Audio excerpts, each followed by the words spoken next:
আসসালামু আলাইকুম। আপনি দেখছেন খুব সুন্দর সরিষা ফল, ঠিক আছে?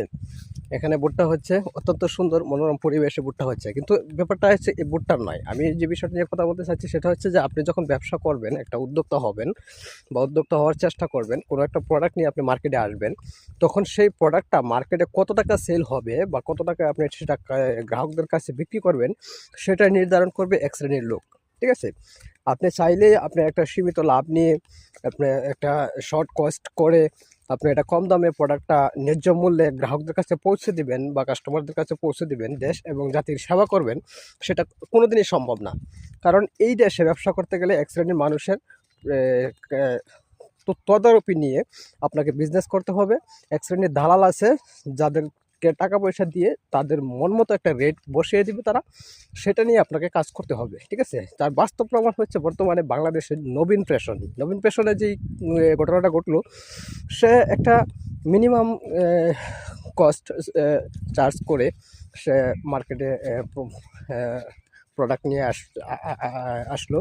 সেটা হচ্ছে 300 টাকা মূল্যে একটা পাঞ্জাবি ছিল। তো এটা আমরা দেখলাম যে প্রতিনিয়ত এখানে যে সমস্যাটা হচ্ছে সেটা হচ্ছে যে এক শ্রেণীর লোক এখানে বাধাগ্রস্ত করছে যে 4000 টাকা মূল্যে পাঞ্জাবি আর ন্যূনতম 15,000 টাকা মূল্যে এখানে ছিল, পায়জামার রেটটা ছিল, ঠিক আছে? তো এটা আকাশচুম্বী একটা রেট, যেটা আমি একজন সিনিয়র ফ্যাশন ডিজাইনার। আমি জ্যামার্ক ফ্যাশন হাউসের সাথে বাংলাদেশ সিলেট ডেভেলপমেন্টের জ্যামার্ক ফ্যাশন হাউসের সাথে আমি বিগত 7 বছর যাবত আছি, সুনামের সাথে কাজ করতেছি। এখানকার সিনিয়র ফ্যাশন ডিজাইনার আমি আমার অভিজ্ঞতা থেকে বলতে পারি যে একটা প্রোডাক্ট তৈরি করতে এত টাকা যায় না। যে প্রোডাক্টগুলো উনি দেখাচ্ছেন মার্কেটে সেটা 300 টাকা উনি সেল করতেই পারেন, ঠিক আছে? তো এখানে যে প্রফিট মার্জিনটা খুব বেশি তা কিন্তু নয়। এখানে প্রফিট মার্জিনটা একেবারে সমান সমান।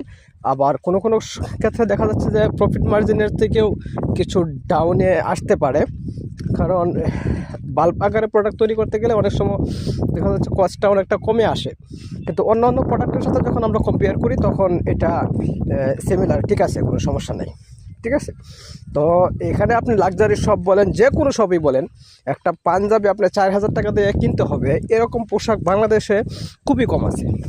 আপনি বলতে পারেন যে আমি 10,000 টাকা, 20,000 টাকা, 50,000 টাকা দিয়ে কিনি, হ্যাঁ আপনি কিনেন, কিন্তু আমি একজন ডিজাইনার, আমি জানি এই ফেব্রিক্সের মূল্য কত, আমি জানি সেটার সুইং কস্ট কত, আমি জানি এটা রেডি করতে যায় কত টাকা আমার কষ্ট হচ্ছে। এখন সেটার উপরে আমি কত টাকা চার্জ করব, কত টাকা ব্যাট দিব, সেটা আমি কত টাকায় কাস্টমারদের কাছে সেল করব, সেটা আমার ব্যক্তিগত ব্যাপার। আমি এটা 20,000 টাকা বিক্রি করতে পারি, কিন্তু তার মানে এই না যে এটা 20,000 টাকা বিক্রি করতেছি তার মানে এটা 15,000 টাকা গেছে আমার রেডি করতে। মোটেও কিন্তু বিষয়টা এরকম না।